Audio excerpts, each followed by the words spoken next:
Expresse suas ideias sem esforço. O que quero dizer aqui escreva de uma forma fluida, uma forma que seja fácil de quem está lendo entender, palavras simples, objetivas, o mais claro possível. Expresse suas ideias com clareza, organização, lógica. Ou seja, lembre-se que um artigo, seu texto, está contando uma história.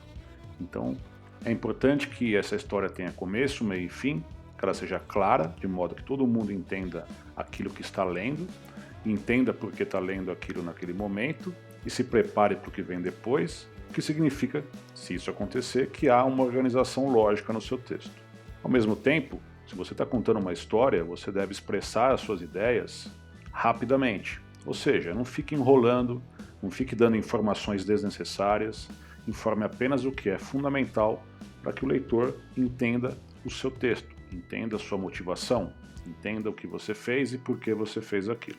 Uma sugestão, já comentei algumas vezes com vocês, mas quero deixar registrado aqui, para facilitar, eu acho, na cabeça de vocês, na cabeça de quem está escrevendo um artigo, um texto acadêmico, um texto científico, eu acho que passa por uma transformação de percepção daquilo que nós fazemos como cientistas.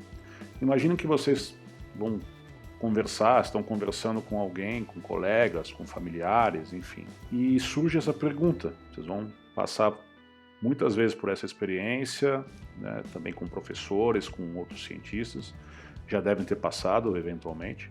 E a pergunta é: o que você estuda? Né? O que você está estudando no seu mestrado, no seu doutorado? O que se trata do seu TCC, o seu PIBIC, enfim.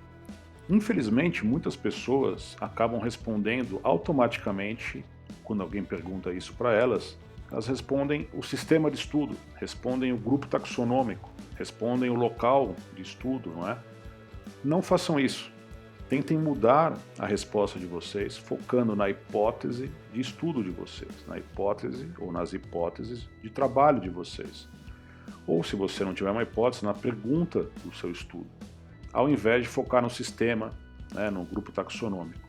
Porque se você buscar focar na sua hipótese ou na sua pergunta, automaticamente você está tendo na sua cabeça com mais familiaridade aquela habilidade de se conectar com a teoria, de se conectar com a motivação do seu estudo, de explicar por que aquele estudo é importante, do que você quer realmente responder, qual vai ser a sua contribuição. Num segundo momento, você pode relatar, obviamente, aonde você está fazendo aquele trabalho, né? Qual é o seu sistema de estudo, qual é a sua espécie modelo ou grupo modelo, mas nunca em primeiro lugar isso. Fazendo isso, você provavelmente não vai cometer um erro muito comum de iniciantes, vamos chamar assim, ou de pessoas que não se preocupam com a escrita científica, não se preocupam como deveriam, de começar a introdução, por exemplo, com o sistema de estudo, com a área de estudo, com o grupo de estudo. Então fica aí minha sugestão para vocês exercitarem essas respostas.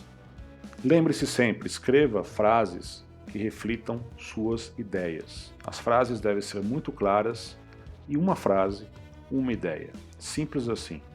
Se uma frase estiver ficando muito longa, se ela estiver ficando confusa, provavelmente ela merece um ponto final, ela merece ser separada em duas frases. Não tenha medo, nesse momento, tá, de escrever frases mais curtas do que eventualmente a gente está habituado, uma vez que quando a gente escreve textos que não são acadêmicos, né, a gente acaba escrevendo às vezes frases mais longas, um pouco mais complexas. Evite esse tipo de frases longas e complexas num texto científico. Melhor frases mais curtas, mas que fique bem claro a ideia que você quer passar. Obviamente, moderação, né? Não quer dizer que você vai escrever frases minúsculas como se fosse um telegrama, não é isso, tá? Então, como eu sempre digo, não vão para os extremos. Mas, de modo geral, as frases vão ser mais curtas, mais sintéticas, mais objetivas num texto científico. Nesse sentido, você sempre deve manter o foco na tua ideia. Como você pode fazer isso? Bom, o tópico, né, ou o tema do que você está falando, deve ser o sujeito da oração. Então, sempre que a gente colocar o que a gente estiver falando como sujeito da oração, a gente vai dar mais destaque para essa informação. O foco do leitor, né, a primeira informação que ele recebe vai ser essa. Então, ele vai reter essa informação, vai dar mais importância para essa informação. Isso é uma regra geral.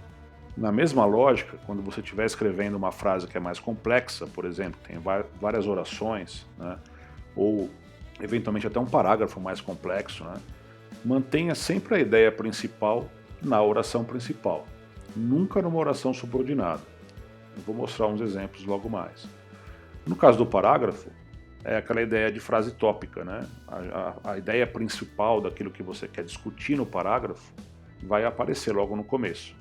Evite começar o parágrafo com blá blá blá, que só prepara o leitor para alguma coisa, porque muitas vezes isso vai deixar mais confuso o seu parágrafo.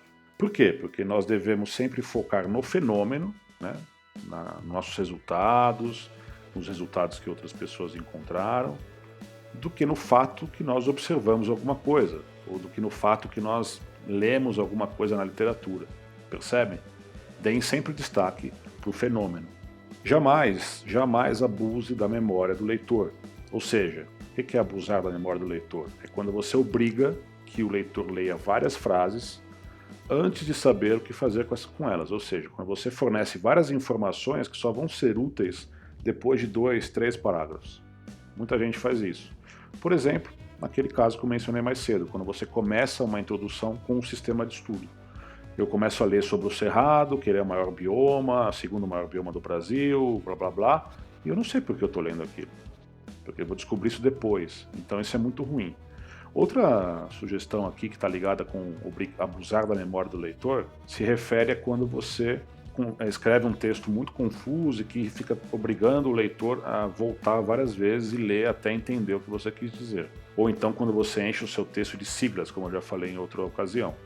Tentem, e isso que eu estou falando, obviamente, tem a ver com o processo de revisão também. Das várias revisões que você, antes de enviar para outra pessoa, para o seu orientador, para os seus colaboradores, as revisões que você vai fazer no seu próprio texto. Então, nesse processo de revisão, a partir de um certo momento, tente se colocar, né, coloque-se no lugar de um leitor. E aí você vai fazendo, então, essa limpeza, essa reorganização no texto quando for necessário. Nesse mesmo sentido, muito importante, especialmente desse processo de revisão, é manter junto o que deve estar junto. Ou seja, não fiquem separando ideias ao longo das sessões do texto. Isso acaba acontecendo muitas vezes e as pessoas acabam então repetindo, né? Você, quando escreve um texto, acaba repetindo a mesma informação em 1, 2, 3 partes da mesma sessão do seu texto. Por exemplo, na introdução, né? Repetições de uma mesma informação em vários parágrafos, ou na discussão. Não. Uma vez que você apresenta aquela informação, discuta, apresente o que for necessário e ponto final. Passa para a próxima informação. É isso que quer dizer, mantenha junto o que deve estar junto. Nesse sentido, obviamente, nós temos buscando, né, a grande tarefa do escritor e do cientista quando ele escreve é buscar a concisão. Ou seja, obviamente que nós devemos ser concisos para atingir uma grande objetividade, mas, claro, com clareza, mantendo a clareza sempre. Se você pode escrever a mesma coisa com menos palavras, então faça isso. Sempre se pergunte isso. Será que eu não posso sintetizar um pouco mais essa frase ou esse parágrafo, de modo que eu mantenha as mesmas ideias, que eu não perca informação? Se a resposta for sim, faça isso. Então, por exemplo, elimine palavras obscuras, né, que poucas pessoas entendem, termos muito herméticos, né, muito fechados, específicos de uma única área, palavras ambíguas, né, que não são precisas, ou seja, podem significar uma coisa, mas de repente também significam outra. E aí, se você usa um termo ambíguo, muitas vezes o que é um vício de linguagem de algumas pessoas, aí as pessoas explicam aquilo que elas acabaram de falar. Em vez de usar um termo mais preciso, elas usam um ambíguo e aí depois explicam. Estão gastando texto, estão deixando o texto mais confuso. Palavras pouco claras também na mesma linha. Busquem essa concisão no texto de vocês. Agora eu vou dar alguns exemplos, tá? Para tentar deixar um pouco mais claro coisas do que eu acabei de falar. Vamos pegar essa frase extraída de um artigo. Vale a pena destacar que quando testamos o efeito da eritromicina, a taxa de crescimento foi menor, figura 1. Bom, será que a gente não pode melhorar alguma coisa? Como é que a gente pode trabalhar em cima dessa frase? Vamos ver. Primeiro eu destaco para vocês aqui o vale a pena destacar que. Eu percebo que essa é uma estrutura sem muito sentido. Por quê? Ela é um lero-lero. Tá? Então vale a pena destacar, é a típica oração que não acrescenta nada. Ela é típica da nossa linguagem latina, né, que é bem circular. Nós falamos muito, rodeamos muito e não somos objetivos. Então, é um lero-lero.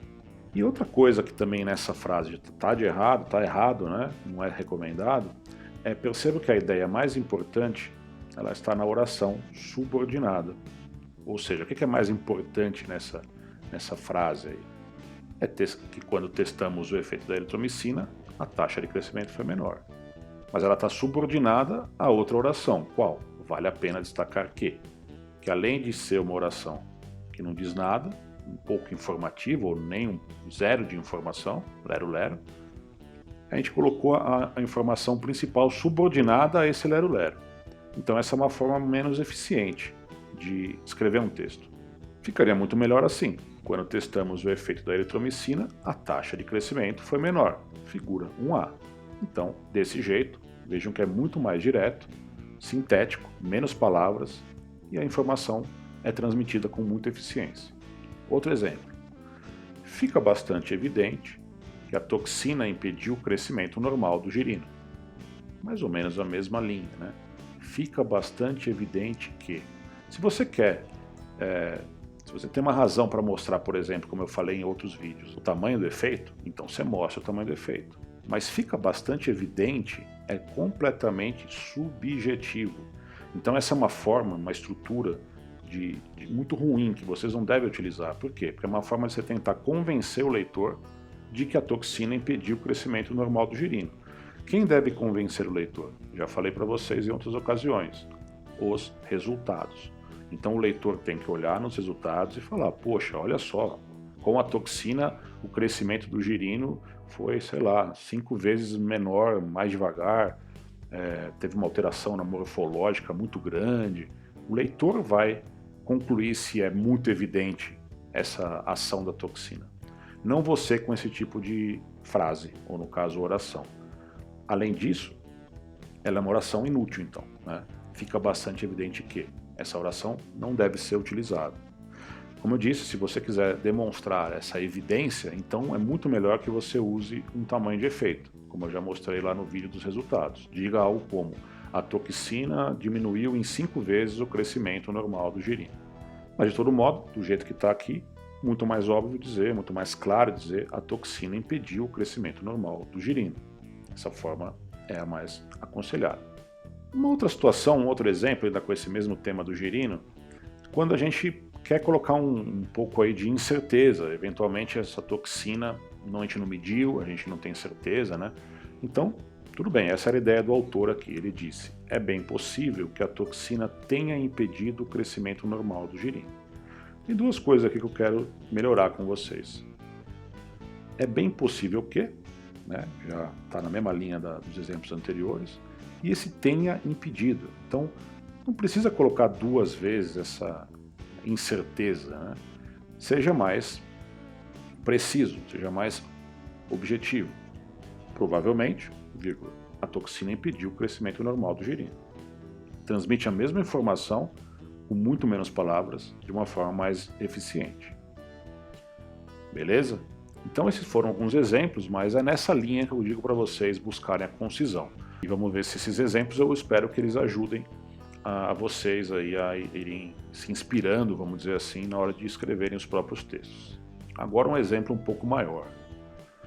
É importante notar que se a autofagia está envolvida no processo de quebra celular, ela irá permitir um mapeamento completo dessas vias bioquímicas porque os mecanismos de regulação molecular da autofagia são bem conhecidos, o que não é o caso daqueles relacionados à quebra celular, onde a autofagia permanece um mistério. Então vejam que a primeira coisa bizarra que a gente tem aqui é uma frase gigante, que não dá nem para parar e respirar, né? Se a gente tentar ler, façam esse exercício aí, apertem o pause, tentem ler essa frase, é uma frase só, respeitando as vírgulas. Obviamente é uma frase enorme, então já fica aqui o recado, não escrevam frases como essa, não escrevam frases enormes. É horrível, por consequência vai ser uma frase que ninguém entende exatamente o que você quer dizer. Qual é a consequência então? Você vai obrigar o leitor a ler várias vezes, até tentar ou de repente conseguir entender o que você tentou dizer. Talvez ele não consiga. E se ele não conseguir, vou ser bem franco com vocês, um revisor, ou até mesmo um leitor mais experiente, ele não vai gastar muito tempo dele não. Se ele parar e começar a ver o texto, e que o texto tem que ficar voltando e sendo, né, relido algumas vezes, o seu trabalho ou vai ser rejeitado pelo revisor, ou caso ele passe pela revisão e seja publicado, provavelmente o leitor vai começar a perder o interesse no seu trabalho. Capaz que ele procure um outro trabalho que esteja escrito de uma forma mais clara. Mas vamos tentar então melhorar, ajudar aqui não sei quem escreveu esse texto, mas foi alguém, como ela poderia eventualmente ter escrito melhor.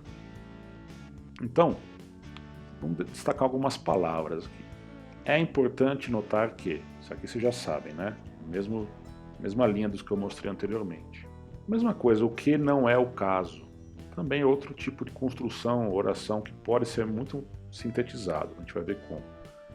Um outro problema que tem aqui, isso é muito comum também em textos de quem está começando a escrever, ou enfim, ou nas primeiras rodadas quando a gente está escrevendo, tá?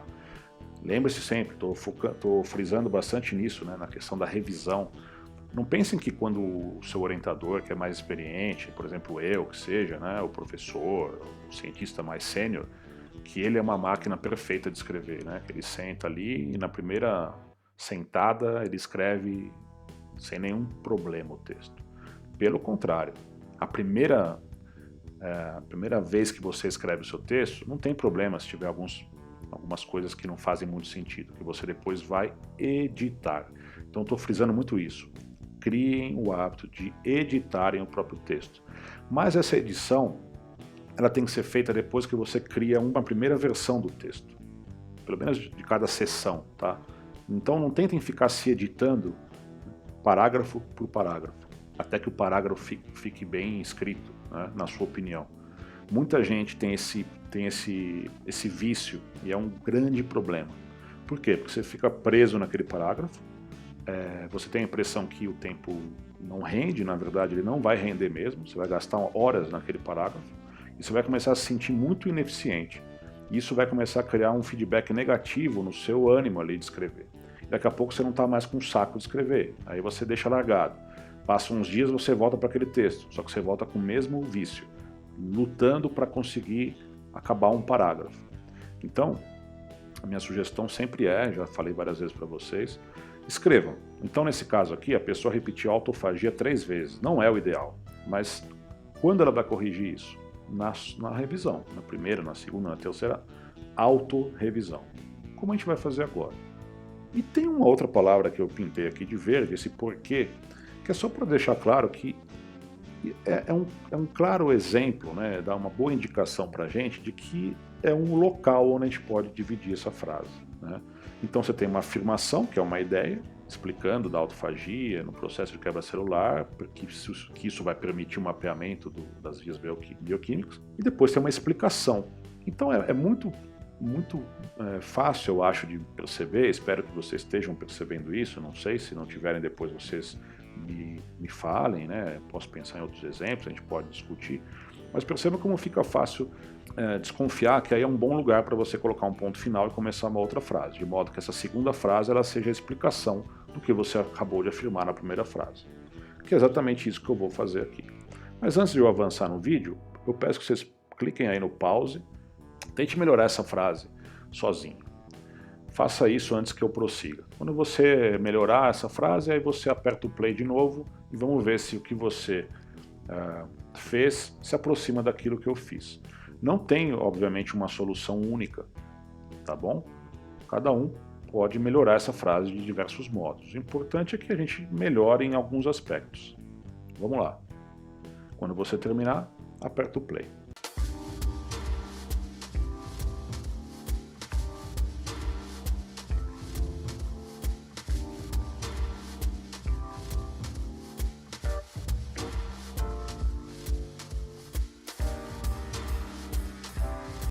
Vamos lá. Vejam que a minha solução foi essa aqui. Quando a autofagia está envolvida no processo de quebra celular, vírgula, conseguimos mapear por completo essas vias bioquímicas. Ponto. Então lembre-se que aí vinha o porquê, né? Então, ponto. Isso é possível, pois os mecanismos de regulação molecular da autofagia são bem conhecidos. Se vocês compararem essas duas frases, muito mais sintéticas, né? Muito menos palavras, sem muita repetição da autofagia, vocês vão perceber que ela transmite a mesma informação que o autor tentou transmitir naquela versão original. Então notem que eu modifiquei aqui algumas partes, né? Eu coloquei quando a autofagia está envolvida, conseguimos mapear por completo, isso é possível, e o pois. Não sei como vocês fizeram, qualquer coisa deixem aí, escrevam aí as soluções de vocês nos comentários, eu tenho curiosidade de ver qual foi a solução de vocês, mas eu espero que tenha sido nessa linha. A ideia então é a gente buscar uma maior concisão, uma maior clareza, evitar a repetição desnecessária de palavras e termos. Certo, gente? Então, vamos seguir aqui na aula. O poder do verbo. Então, uma parte muito importante, eu já comentei em outros momentos a questão dos verbos, tipos de verbos pesquisa, verbos de comunicação, e eu quero só avançar um pouco mais então nessa questão do verbo, porque ela é bem central, na verdade, na escrita. Afinal de contas, o verbo ele é uma parte muito importante de qualquer frase, de qualquer oração.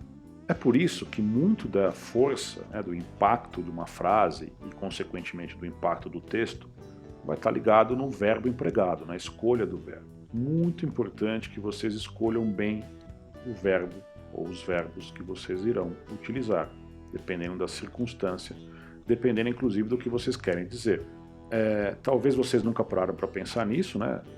Talvez vocês achem que dá para ficar utilizando às vezes sinônimos, né? Tanto faz, mas não é bem assim. Cada verbo vai ter uma força, um significado às vezes sutilmente diferente. Então é importante que vocês avaliem bem essas diferenças. Primeira coisa que eu quero chamar a atenção aqui, e que é um erro muito comum, outro vício de linguagem, talvez relacionado ao fato de nós sermos latinos, novamente, né, nós não somos muito objetivos, não somos muito enfáticos, é não enterrar o verbo, ou melhor dizendo, não enterrar aquilo que você quer dizer em um substantivo acompanhado de um verbo fraco. O que eu quero dizer com isso? Vou pegar esse exemplo aqui. O catalisador levou a, um verbo fraco, um aumento, substantivo, na velocidade de conversão. O catalisador levou a um aumento na velocidade de conversão. Por que essa frase é fraca? Porque ela fica muito mais objetiva se você deixar ela utilizar, na verdade, um verbo mais forte. Qual é o verbo que, na verdade, deveria ser utilizado aqui? O que o catalisador faz? Um catalisador leva a alguma coisa? Ou o catalisador, no caso aqui, aumenta? Então perceba como é diferente se eu disser o catalisador aumentou a velocidade de conversão. Não fica muito mais claro? Não fica muito mais forte essa frase? Essa versão é muito melhor do que a anterior. Então, não enterrem o que vocês querem dizer utilizando essa estrutura, verbo fraco, substantivo. Eu vou dar alguns exemplos aqui, mas os exemplos são infinitos. Fazer uma avaliação dá alguma coisa, ou dou alguma coisa. Avaliar. Apresentar uma comparação de alguma coisa, comparar. Estar de acordo com a teoria, concorda, ou concordar no caso. Realizar uma análise de alguma coisa, analisar. Produzir uma melhoria, melhorar. E obviamente, conjugado no tempo e na pessoa, dependendo do jeito que você está escrevendo, certo? Então, se vocês, por acaso, têm esse vício de linguagem, né, de esconder o verbo num substantivo e utilizar um verbo auxiliar mais fraco, tentem abandonar esse vício. Obviamente, só fazer um parênteses aqui, tudo que eu estou falando, né, eu já falei para vocês, mas eu quero reforçar nesse momento, são sugestões. O que eu quero dizer é, se você escrever um texto inteiro desse jeito, nesses exemplos que eu acabei de dar aqui, né, sempre usando um substantivo para esconder o verbo e usar um verbo fraco, o seu texto vai ser horrível. Vai ser um texto ruim, vai ser um texto confuso. Não tenha dúvida disso. Porém, não quer dizer que você não possa, em uma parte ou outra, eventualmente, fazer esse tipo de construção. Você pode. Aí é uma coisa que vem com a experiência, vai começar a entrar uma questão de estilo de escrita. Porém, na dúvida, sigam essas recomendações, pelo menos nos primeiros textos que vocês estiverem escrevendo. Eu acho que é uma chance maior de vocês não errarem, ou errarem menos pelo menos. E aí vale a pena chamar atenção para a questão do tempo verbal. Parece uma coisa meio besta, mas na verdade eu vou chamar a atenção de como e quando a gente pode utilizar o passado, o presente e até mesmo o futuro. Bem, o passado, quando que a gente usa o passado num texto acadêmico? Quando a gente quer dizer o que a gente fez, ou o que alguém encontrou, ou o que aconteceu no seu experimento, que é um resultado, e assim por diante. Mas existem algumas situações interessantes e obviamente isso vai estar ligado também com a escolha do verbo, como eu já falei em outro momento lá em outro vídeo. Então o passado ele pode ser utilizado para a gente representar trabalho realizado. Exemplos. Silva et al., 2001, calcularam o crescimento. Vocês podem também dizer Silva e colaboradores, se vocês quiserem, tá?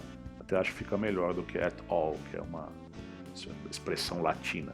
Então, Silva e colaboradores calcularam o crescimento. Os astrônomos quantificaram alguma coisa. Nós coletamos amostras de solo. Então, o verbo sempre no passado, indicando o trabalho realizado. O passado também pode ser utilizado para um trabalho relatado. Por exemplo, Abbe, 1987, descreveu resultado similar a alguma coisa. Em 2009, publiquei o método tal. Souza, 1988, observou um padrão contrário. Então, o passado também pode ser utilizado para reportar um trabalho relatado. Perceba então que, obviamente, aí tem uma questão de escolha do verbo. O passado ainda pode ser utilizado para observações. As larvas desenvolveram o dobro de tamanho. O número de espécies aumentou conforme alguma coisa. A taxa de crescimento foi igual a alguma coisa. Então, coisas que você observou, elas já estão no passado. Se eu já observei, elas já aconteceram. Então, automaticamente, eu vou usar o tempo passado, pretérito. Bom, e o tempo presente? Quando é que a gente pode utilizar o presente, né? De modo geral, para falar sobre verdades gerais, coisas que ninguém tem dúvida que são verdades gerais, ou fatos atemporais. Vamos dar uns exemplos aqui. Presente representando verdades gerais. Bactérias presentes no solo facilitam a absorção de nutrientes pelas plantas. Se for uma generalidade, eu posso utilizar o presente. Eu não preciso necessariamente de uma referência dizendo que alguém encontrou aquilo, não tem problema. Áreas maiores possuem mais espécies. Outra generalidade, outra verdade geral.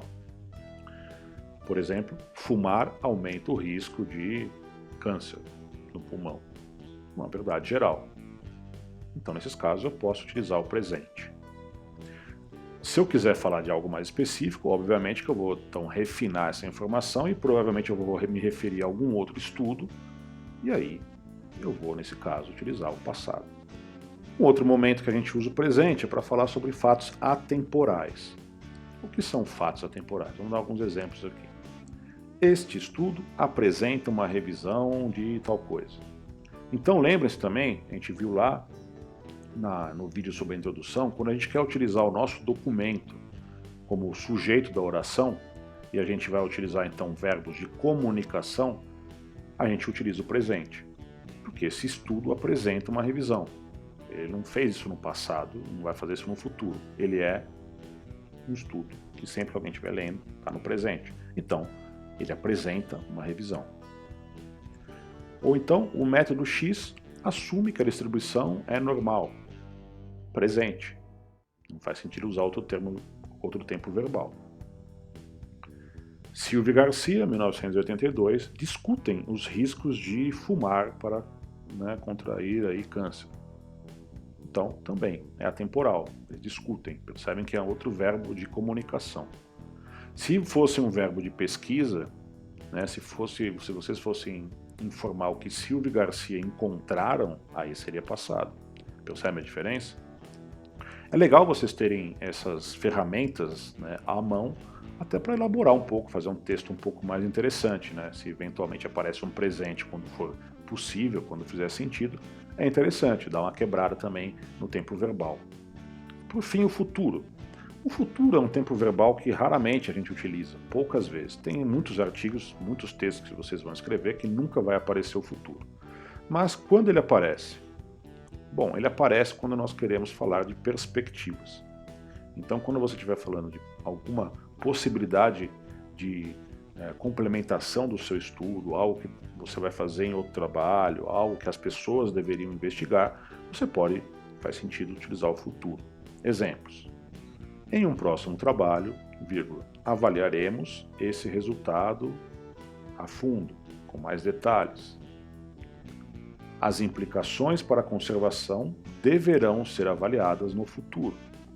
Então, nesses contextos, perceba que muitas vezes isso vai aparecer ou lá no final do seu trabalho, né, perspectivas futuras do trabalho, lá no último parágrafo da discussão, depois das conclusões, eventualmente na última frase também do resumo, se for o caso, ou em alguns casos, como a gente viu inclusive lá no manuscrito do Dantas e colaboradores, sempre que eles deram uma perspectiva futura ou de necessidade de novas investigações, eles fizeram essa conclusão, vamos chamar assim, no final dos parágrafos. Você fecha a sua ideia dizendo, olha, nós entendemos isso, nós encontramos aquilo, as implicações são essas, porém tem uma limitação que deve ser avaliada no futuro. Então esses são os casos que nós utilizamos no futuro. E agora muita atenção, porque o tempo verbal ele pode alterar o sentido da oração. E aí isso é uma coisa que vocês têm que tomar cuidado, porque eventualmente vocês podem tentar falar uma coisa e acabar falando outra. Vou dar um exemplo aqui para vocês. Então vamos pegar essa afirmação aqui. A temperatura aumentou ao longo do tempo. Está no passado. Vamos comparar agora com, se a gente mudar então esse verbo para outro tempo verbal, para o presente. A temperatura aumenta ao longo do tempo. Então qual que é a diferença que vocês percebem entre essas duas frases? Diferenças de sentido. Antes que eu prossiga, aperta o pause e dá uma pensada se você precisar. Então vejam que tem uma diferença importante aí, muito importante. Talvez para alguns aí isso possa ser sutil, mas a diferença é que no primeiro caso, você está falando de algo específico, né? Por exemplo, do seu resultado, é algo que já aconteceu. Então a temperatura aumentou ao longo do tempo, conforme nós fazíamos a coleta, conforme o experimento acontecia, enfim, você está reportando algo que já aconteceu. Então é algo específico. No segundo caso, quando você usa o presente, né, já falamos sobre isso, você está falando uma verdade geral. Então a temperatura aumenta ao longo do tempo, por exemplo, durante o dia, até um certo momento, vamos imaginar. É presente. Você não precisa falar aumentou. A temperatura aumenta ao longo do, sei lá, do gradiente latitudinal ou um gradiente altitudinal, né? Conforme a pessoa se dirige aos trópicos, a temperatura média aumenta. Aumenta, percebe? A gente fala no presente, a gente não fala no passado, né? Então, muito cuidado na hora de empregar o tempo verbal, porque ele pode, inclusive, modificar o sentido do que vocês querem dizer.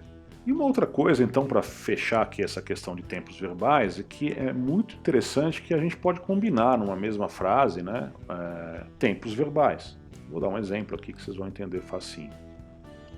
Em 1905, Albert Einstein postulou, passado, que a velocidade da luz é constante.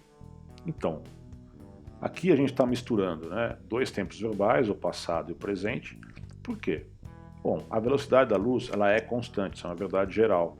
Não faz sentido você conjugar o verbo aqui no passado, muito menos no futuro, obviamente. Então, ela tem que estar no presente, a velocidade da luz é constante. Mas quando foi que o Einstein, né, ele postulou essa afirmação aí, né? Ele fez essa afirmação que só muito tempo depois veio a ser testada.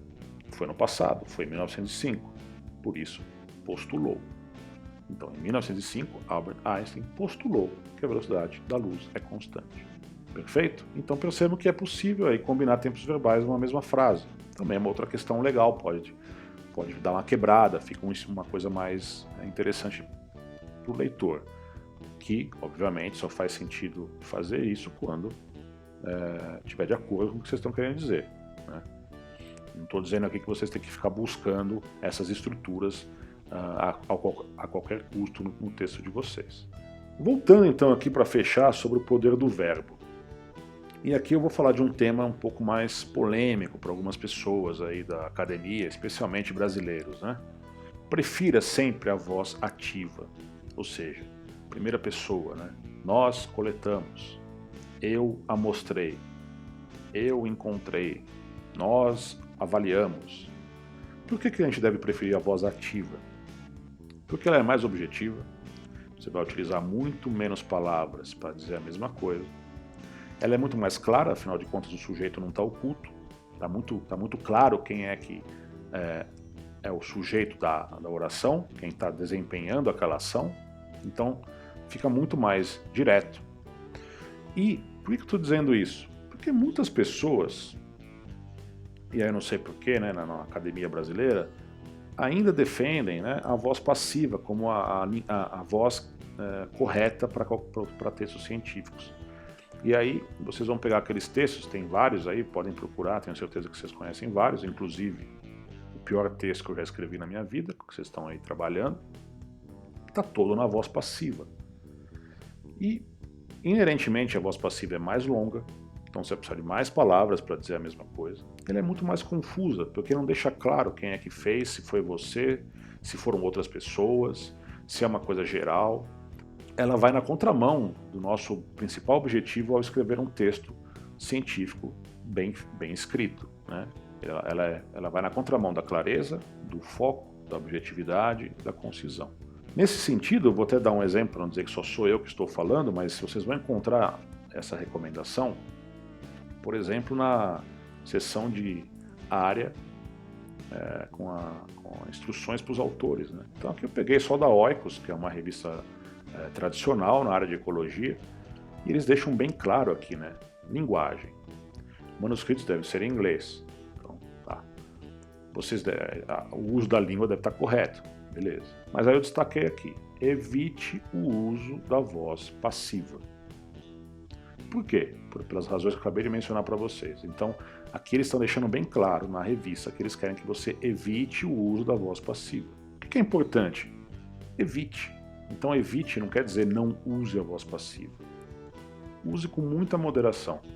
Pense bem quando você vai utilizar a voz passiva. Por exemplo, na seção material e métodos, você está falando, nós coletamos tantas amostras, nós colocamos tantos reagentes, nós colocamos, sei lá, nós identificamos as espécies. Então, se o seu texto, o seu parágrafo começa a ser, né, uma sequência de orações ou frases com nós, alguma coisa, né? Nós, o verbo. Nós, verbo.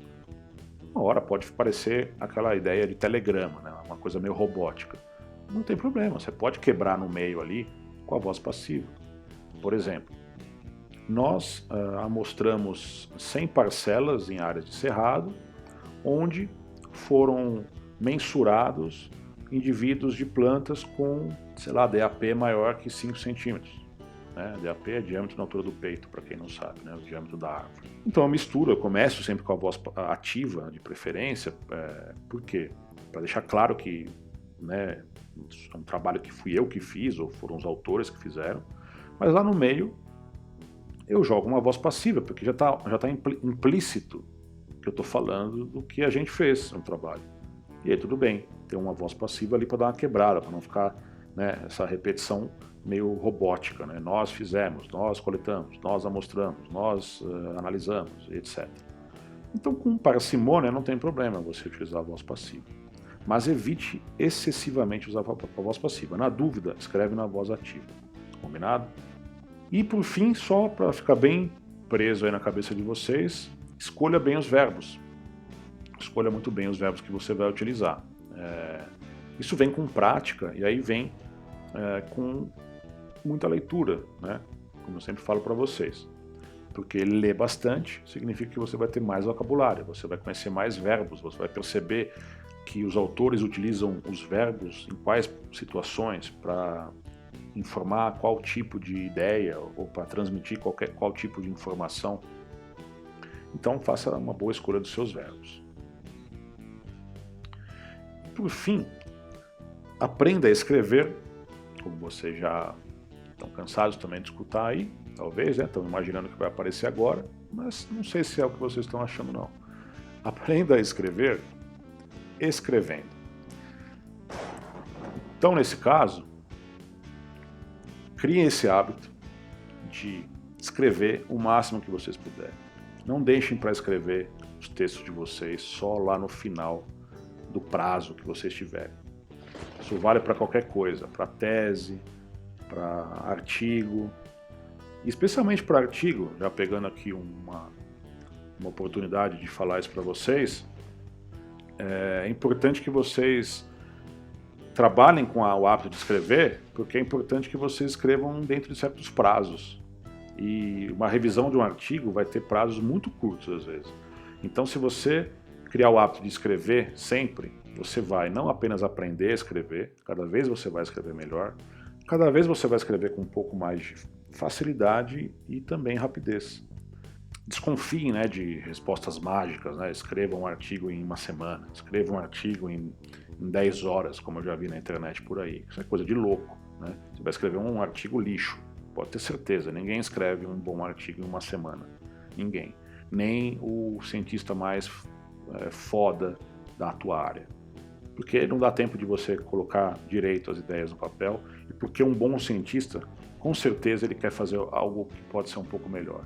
Então, até pode ser que um cientista muito experimentado, né, muito experiente, muita facilidade de escrever, muito habilidoso, pode ser que ele senta lá e escreve um artigo numa semana e ele praticamente poderia submeter aquele artigo, talvez até fosse publicado. Mas eu tenho certeza que esse cientista vai querer melhorar o próprio texto.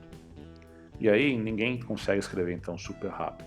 Lembrem-se que nós não somos jornalistas que temos um prazo alucinante, né? Imagina um jornalista, tem que cumprir um cronograma do tipo, você tem que entregar a matéria para o jornal domingo, e hoje é segunda-feira. Então você tem uma semana para escrever essa matéria, né? Às vezes tem colunistas que tem que escrever a cada 2 dias, para o dia seguinte. É uma outra atividade da sociedade, não é a nossa. A nossa, nós temos um certo prazo, que é bem razoável para escrever um bom texto. Então, dá para escrever um bom artigo em alguns meses, com certeza absoluta, em 3, 4 meses, 5 meses. Né? Lembrando que eu estou falando aqui de escrever o artigo, estou falando de analisar, coletar os dados, não é isso, estou falando da hora de escrever. Porém, se você sempre estiver escrevendo, então desde agora, quando acabar aqui essa disciplina, enfim, todo dia, vai escreve um pouquinho, escreve ali, elabora a introdução, elabora o material e métodos, vai lendo, faz as suas anotações, né? Escreve as ideias principais daquilo que você está lendo. Vai ser um processo contínuo, que você não vai sentir nenhuma pressão tão grande na hora de escrever. Porque não vai ter aquela ideia assim, agora é o momento de eu escrever, entendeu? Isso faz toda a diferença. Então, mais uma vez, como é de costume, fiquei aqui fazendo uma sessão de terapia, não sei, mas enfim, estou falando as coisas que eu percebo, coisas que eu vejo nos meus alunos, meus orientados, em outros alunos que eu já tive contato, e também muito do que eu já fiz quando eu estava no lugar de vocês. E espero que vocês façam diferente, espero que vocês aproveitem essa oportunidade de ter alguém falando para vocês, sugerindo para vocês coisas que eu, na época que eu estava no lugar de vocês, eu não tive exatamente esse tipo de sugestão. Fui muito mais no empírico ali, né? Aprendendo errando, que também é uma forma. Então, de todo modo, é isso, gente. Espero que vocês tenham, então, gostado dessas dicas. Espero que alguma coisa tenha sido útil. Se tem coisas que eu não falei, que vocês gostariam que eu falasse, escrevam, né? Escrevam aí embaixo, me mandem um e-mail, se manifestem, que eu posso eventualmente ir gravando aí outros vídeos ou conversando com vocês, tirar essas dúvidas. Então é isso, deixo um abraço para vocês e o vídeo se encerra aqui com uma mensagem muito importante que eu quero passar para vocês depois de todo esse falatório aí. Vocês já também devem estar já com a orelha caindo, talvez, espero que não. Então é isso, até o próximo vídeo, um abraço.